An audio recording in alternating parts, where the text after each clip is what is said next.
writers, and welcome back to Exploration 9, where we'll be talking about further creating our visuals, and we will have an opportunity to share them, or at least our progress today. For today's lesson, make sure that you have your idea journal, wherever you've been taking your notes throughout these lessons, a pen or pencil, and the supporting visuals that you have made thus far. Let's get started. So we're going to revisit our visuals from yesterday. We'll discuss giving credit, and we will stretch our feedback muscles and get started on today's activity with an exploration checkpoint at the end. Okay, so yesterday we ended our meeting with an assignment to identify visuals that you think would be helpful for your talk, and then you guys took some time yesterday to sketch out those ideas and come up with some that you think would be helpful. So you should have with you those notes from your talk, those places throughout your talk that you feel could benefit from supporting visuals, your sketches of your many wonderful ideas. Maybe you have a simple slide deck or like Google Slides with containing your visuals. Maybe you have some hands-on visuals. So whatever you came up with yesterday, make sure that you have that ready with you now. Okay, so here is a sample slide deck of a student from last year. So you can see that she had an introduction slide with the title of her talk, her name, her class. She had, some quotes, some different things. But something I noticed in this slide deck and many, many others is that they didn't give credit where credit is due. And because we are doing a legit, official TED Ed club, we have serious guidelines that we have to follow. And one of those guidelines is making sure that we give that credit to the sources that deserve it, and that we are only sharing images and videos and pictures that we have either permission to share or that is open to public domain. So let's go over that clearly because it is both my job and your job to make sure that we follow these rules in order to maintain our relationship or our agreement with the TED Ed official organization. So adding imagery to your presentation in the right way can create a tremendous value for your audience, which is why we have taken 2 days to go over visuals.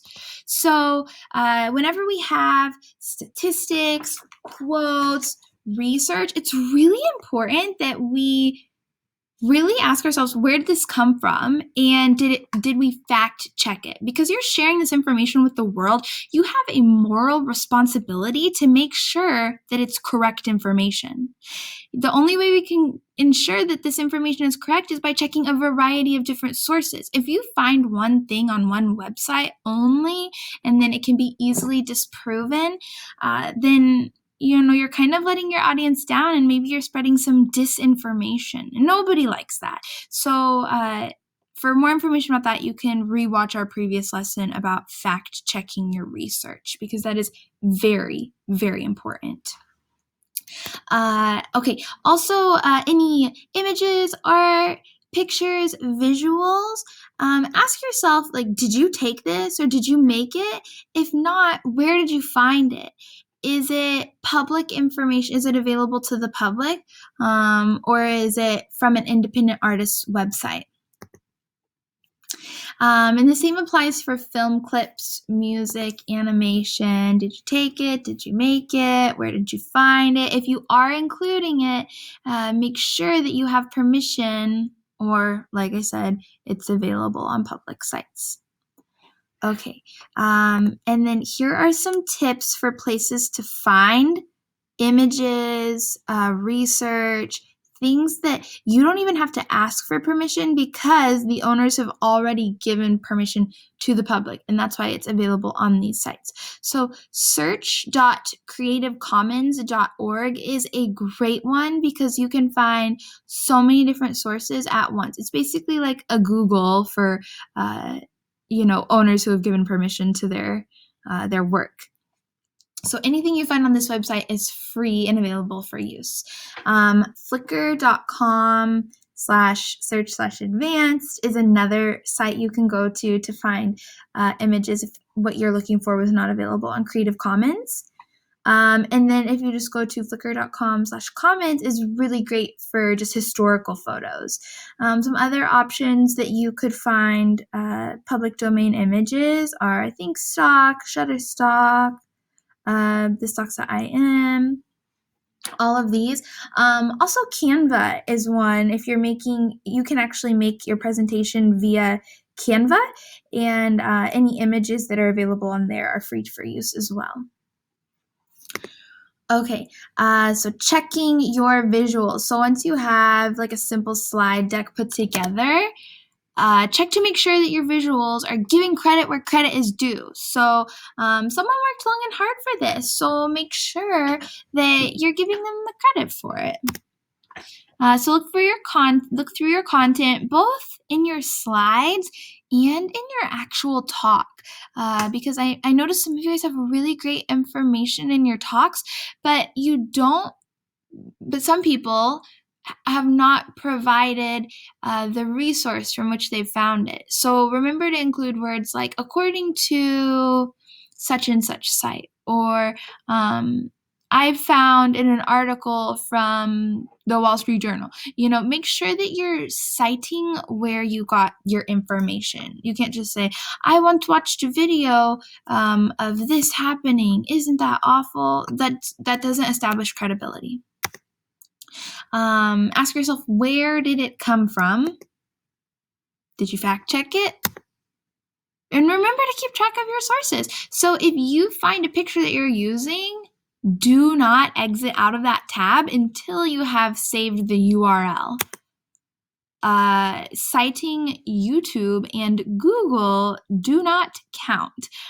So if I say I found something on YouTube, okay, sure, but there's a million different videos on YouTube. So what YouTube channel? Who is the owner of it? Same with Google. And always remember to save the URL either like in the lower left-hand corner or below the image, or you can have a slide at the very end of your presentation that just has all of your credits. So it could just say sources at the top, and then you can list slide 1 and then the different websites that you use for slide 1, etc. Okay, activity 2 for today. You're going to be meeting with your TED Ed Mini Club to share the progress you've made with your visuals. Share at least 3 visuals you have chosen. So this means equal to or greater than 3.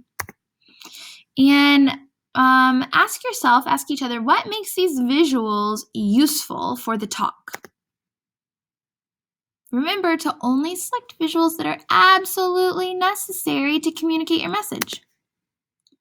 Offer feedback to each other regarding the recent lessons that we've talked about in class. Make sure to take notes. So maybe even if it's one club member giving advice to a different club member and you're not involved, but you could still get something useful out of that tip. And make sure to definitely take down notes from the feedback that others give you. Again, if you're using your idea journal, this is page 33. Here are some questions that you need to keep in mind as you are working with your clubs today. Do the slides have a lot of text? Remember that creating slides with too much text can be really distracting for the listener, and they might not be able to pay as strong of attention to the speaker, which is not good. And do the slides have too much information? No slide should support more than one point that you're trying to make. Okay, and then is each slide necessary? So too many slides, again, can be distracting, so make sure that every slide has a clear purpose. Cut the ones that don't. Okay, I think you guys are ready to go off, share your progress so far, and I want to emphasize progress, meaning no one is done. Everyone has so much room to grow, and so I want you to go into these meetings today willing to adapt and to grow and to get better and to prepare your talk for the final recording. Okay, and here are some to-dos before our next meeting. So today you'll practice by revising and editing your slides and other visuals to meet the guidelines that we've discussed in class and the feedback that you have received from your club members and teachers. Your homework is to ensure that your resources follow distribution guidelines. So again, make sure that these images that you are using or any resources that you're using, that you're giving credit where credit is due. Okay, good luck and get started.